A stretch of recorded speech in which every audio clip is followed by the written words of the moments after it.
Digreed, plateforme d'apprentissage personnalisée pour développer aujourd'hui les compétences de demain.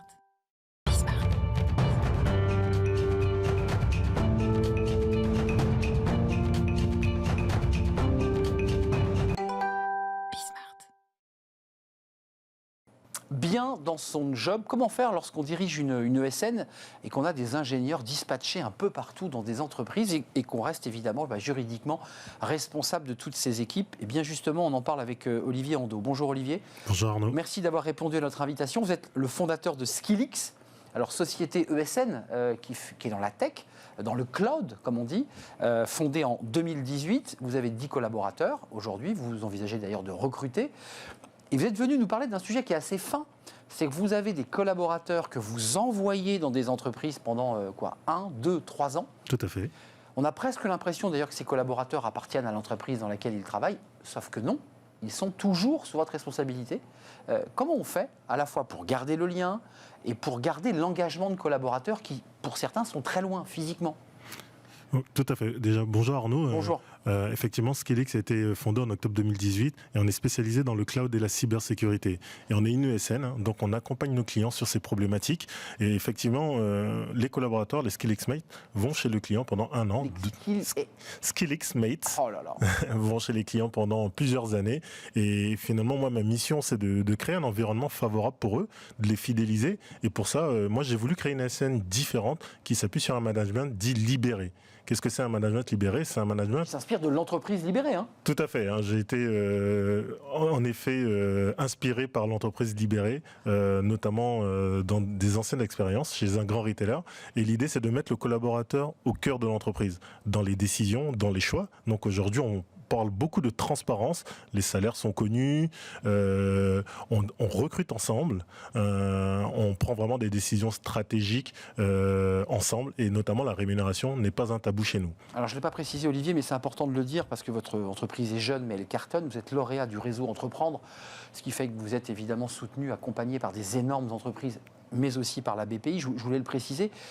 Il y a ce côté innovant dans ce que vous proposez. L'entreprise libérée, c'est un concept qui date un peu, mais vous vous en inspirez. C'est quoi l'idée? C'est qu'il n'y a pas de hiérarchie, il n'y a plus de chef, chacun va décider, on est à égalité. Comment ça se passe, ça?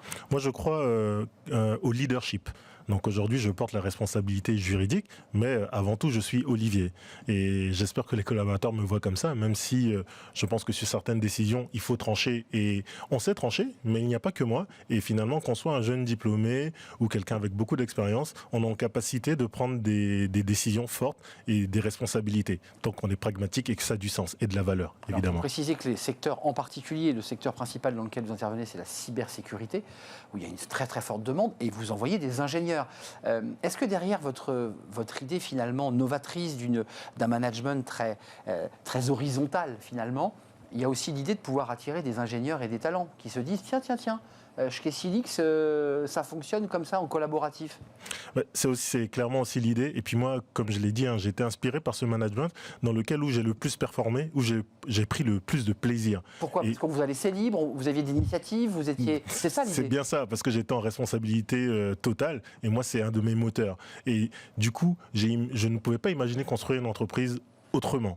Et je pense qu'aujourd'hui, les gens ont besoin de sens, ont besoin de se sentir utiles et ont besoin tout simplement de sens dans leurs actions. Et je pense que ça va attirer du monde. Rentrons un peu dans le concret, parce que évidemment, il y a peut-être des ingénieurs qui nous regardent et qui sont aujourd'hui en recherche, les talents comme on les appelle, mais comment on fait? Parce qu'une entreprise libérée, quand on est dans un site industriel, c'est assez facile.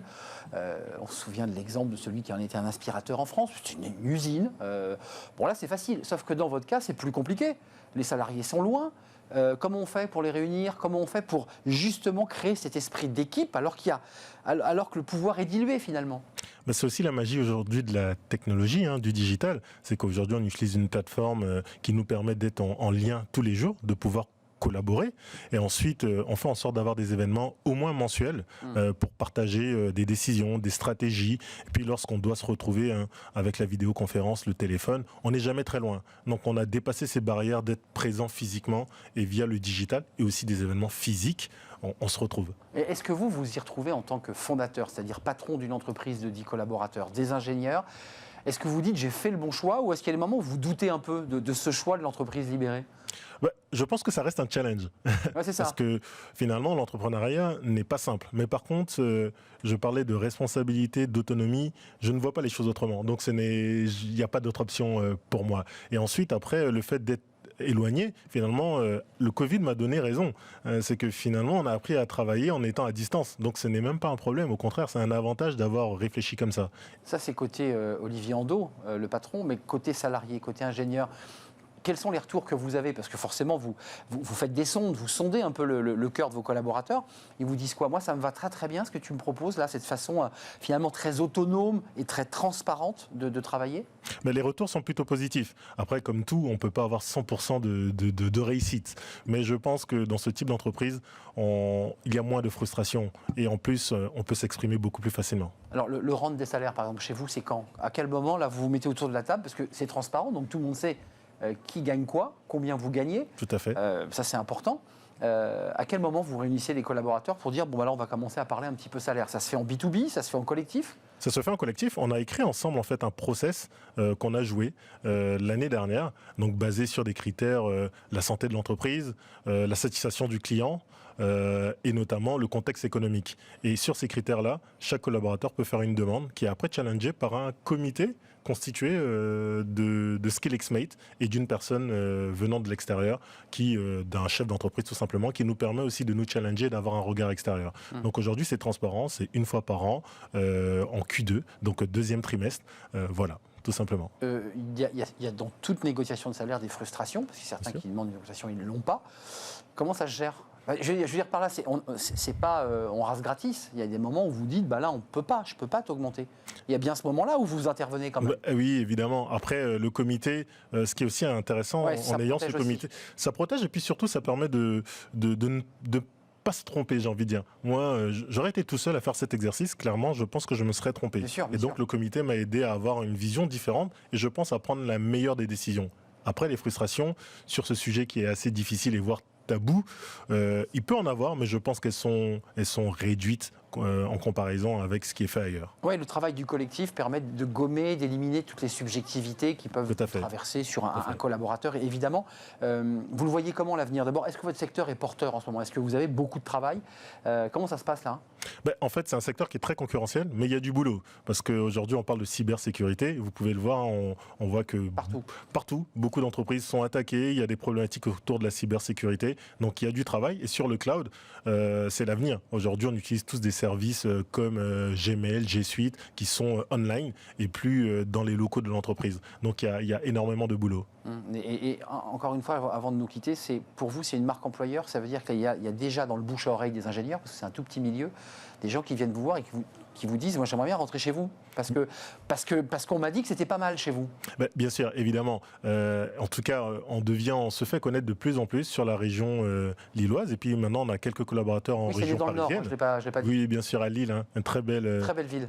Tout à fait, et puis très belle région. Et on commence à se déployer aussi en région parisienne. Donc on se fait connaître. Après, l'idée, nous, on essaie d'apporter une certaine expertise. Donc on est aussi très exigeant dans notre recrutement. Et surtout, on recherche des profils qui sont en adéquation avec notre modèle de management.